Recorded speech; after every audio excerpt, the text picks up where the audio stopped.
நல்லா தூங்கிட்டு இருக்கிற நீங்க திடீர்னு உங்களுடைய வாசல் கதவுகள் தட்டப்படுவதை உணர்றீங்க. யாரோ டம்மு டம்முன்னு தட்டுறாங்க. மாடி வீடுல உங்களுடைய வீடு இருந்துச்சுன்னா ஒரு மூங்கில் கம்பை வச்சு அந்த கதவை தட்டுவாங்க. இல்லப்பா மாடி வீடும் கிடையாது, எட்டாவது உயரத்தில் உங்களுடைய வீடு இருந்துச்சுன்னா பட்டாணி மாதிரி ஒன்று வாயில் வச்சுட்டு அப்படியே ஊதி விடும்போது அது அந்த டோரில் படும்போது டக்கு டக்கு டக்குன்னு சவுண்டு கேட்டுகிட்டே இருக்கும். நீங்கள் கதவை திறந்து குட் மார்னிங் அப்படின்னு சொன்னாதான் கதவு தட்டுவது நிறுத்தப்படும். இது நல்லா இருக்குல்ல? அலாரம்லாம் கண்டுபிடிக்கிறதுக்கு முன்னாடி இப்படி ஒரு ஜாப் இருந்தது அப்படின்னு சொன்னால் உங்களால் நம்ப முடியுதா? இந்த மாதிரியான ஜாப் இருந்துச்சு. இந்த ஜாபுக்கு பெயர் தான் நோக்கரப் அப்படிங்கிற ஒரு ஜாப்.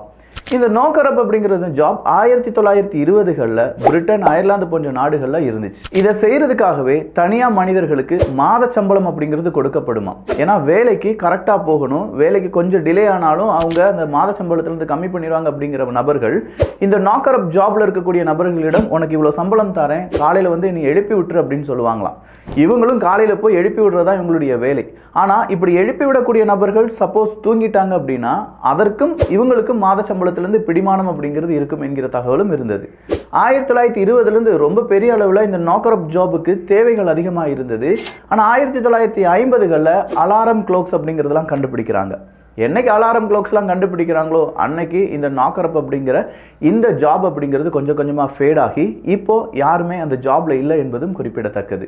இதெல்லாம் நம்ம வரலாற்றில் நாம் படிக்க மறந்த கதைகள், பட் உண்மையாகவே இருந்த நிகழ்வுகள் என்பது குறிப்பிடத்தக்கது. இதே மாதிரி இன்ட்ரெஸ்டிங்கான வீடியோஸுக்கு நம்ம சேனலை சப்ஸ்கிரைப் பண்ணிக்கோங்க.